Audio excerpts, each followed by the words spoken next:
आप सभी को मेरा नमस्कार। तो दोस्तों, आज के हमारे इस वीडियो में मैं आपके लिए ज्येष्ठ माह में सुनी जाने वाली राई दामोदर भगवान की कहानी लेकर आई हूँ। दोस्तों, एक समय की बात है, एक गांव में दो माँ बेटी रहती थी। बेटी का नाम राई था। वह बहुत ही सुंदर और सुशील थी।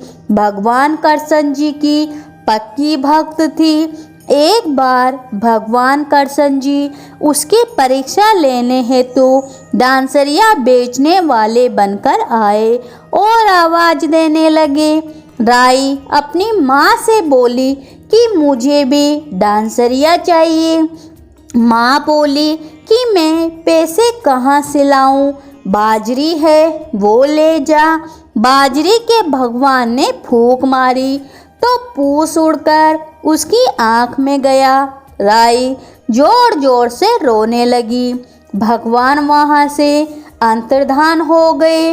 वेद का रूप धारण कर वहां आ गए और आवाज देने लगे। राई की माँ बाहर आई और वेद जी से बोली कि मेरी बेटी की आंख में फूस गिर गया है, उसे निकाल दो। भगवान बोले, अगर मैं फूस निकालूं तो उसका विवाह मेरे साथ करना पड़ेगा। राई की माँ तैयार हो गई, सगाई कर दी। कार्तिक शुक्ल 11 के दिन विवाह निश्चित किया गया। माँ सोचने लगी कि बेटी को क्या दूंगी। सोने की दुकान पर जाकर बोली, मेरी बेटी के लिए लौंग व बिछिया घड़ दो। सुनार बोला कि मुझे समय नहीं है, मैं तो कृष्ण भगवान के गहने घड़ रहा हूँ। हलवाई व बनिया भी वो जहाँ भी जाती उसको यही जवाब मिलता। माँ तो घर आ गई, अब क्या करे? वो घर आई, झोपड़ी महल में बदल गई। आनंद हो गया। ठाड़ से विवाह की तैयारियां होने लगी। भगवान बारात लाए। माँ ने खूब ठाठ बाढ़ से राई का विवाह भगवान श्री कृष्ण जी के साथ कर दिया। भगवान राई को लेकर द्वारका गए तो राई के महल में ही रहने लगे। दूसरी रानियां चिढ़ने लगी। सावन में राई पीहर गई। भगवान ने सोचा, राई के तीज भेजू। 7 जरी का बेस व 5 सोने के पचेटे रखे।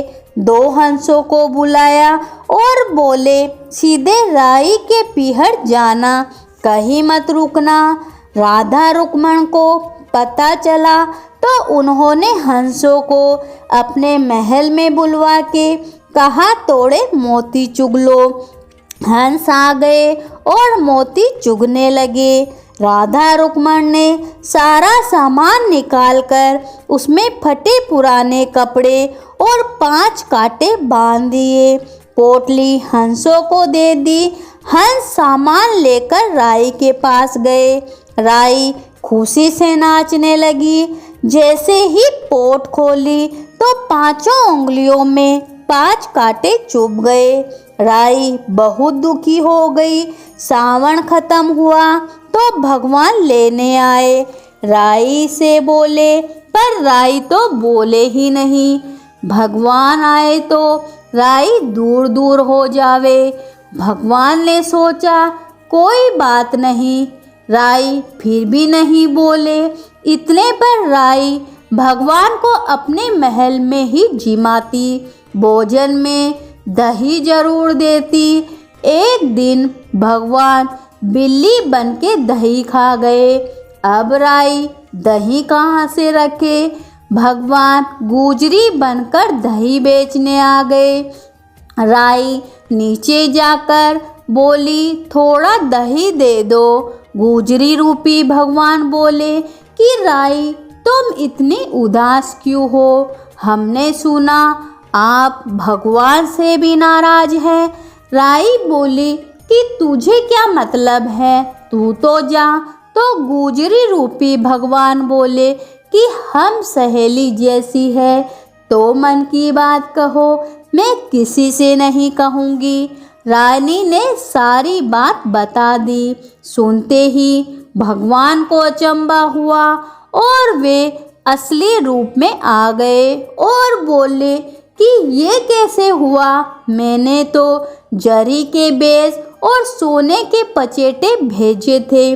भगवान ने हंसों को बुलाकर पूछा कि तुम कहीं रुके तो नहीं थे। हंस बोले, राधा रुक्मण के महल में रुके और कहीं भी नहीं रुके। भगवान ने राधा रुक्मण को बुलाया और पूछा कि आपने ऐसा क्यों किया।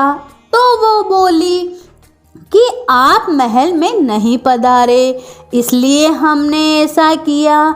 भगवान बोले, आप हमको प्रेम से बुलाते तो हम जरूर आते।